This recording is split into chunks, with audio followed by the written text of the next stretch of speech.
നമുക്ക് back acne ഉണ്ടെങ്കിൽ, പ്രത്യേകിച്ചും ചിലപ്പോൾ പ്രഗ്നൻസിയെ കഴിയുമ്പോൾ ബാക്ക് ആക്നെ കൂടാനുള്ള ചാൻസ് ഉണ്ട്. അങ്ങനെയാണെങ്കിൽ നമുക്ക് എങ്ങനത്തെ ബോഡി വാഷാണ് നല്ലത്? BH, അതായത് സാലിസിലിക് ആസിഡ് അടങ്ങിയ ബോഡി വാഷാണ് ഏറ്റവും ബെസ്റ്റ് ആയിട്ടുള്ളത്.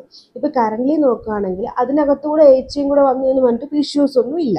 അങ്ങനെയാണെങ്കിൽ നമുക്ക് ബോഡി വേസിൻ്റെ AHA/BHA ബോഡി വാഷ് നല്ലൊരു ഓപ്ഷനാണ്. കാരണം അത്യാവശ്യം ഹൈ കോൺസെൻട്രേഷനുണ്ട്. അതല്ല, നിങ്ങൾക്ക് ബോഡി വാഷിൽ നിൽക്കുന്നില്ല എന്നുണ്ടെങ്കിൽ നമുക്ക് ചെയ്യാൻ പറ്റുന്നതാണ് സാലിസിലിക് ആസിഡിൻ്റെ സ്പ്രേ വാങ്ങിക്കാനായിട്ട് കിട്ടും. ഫിക്സ്ഡ് ഡെർമയിലൊക്കെ ഉണ്ട്. അപ്പോൾ അതിൻ്റെ സ്പ്രേ വാങ്ങുക. കുളിച്ചതിന് ശേഷം ബേക്ക് നന്നായിട്ട് തുടച്ച് ക്ലീനാക്കിയ ശേഷം ഇതൊന്ന് സ്പ്രേ ചെയ്യുക.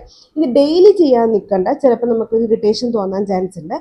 ഓൾട്ടർനേറ്റ് ഡേയ്സിലോ അതല്ലെങ്കിൽ 2 ദിവസത്തിലൊരിക്കലോ ഈ ഒരു സ്പ്രേ അപ്ലൈ ചെയ്യുക. അതിനുശേഷം നല്ലൊരു ബോഡി മോയ്സ്ചറൈസർ, നിങ്ങൾ ഏത് ബോഡി മോയ്സ്ചറൈസർ യൂസ് ചെയ്താലും കുഴപ്പമില്ല.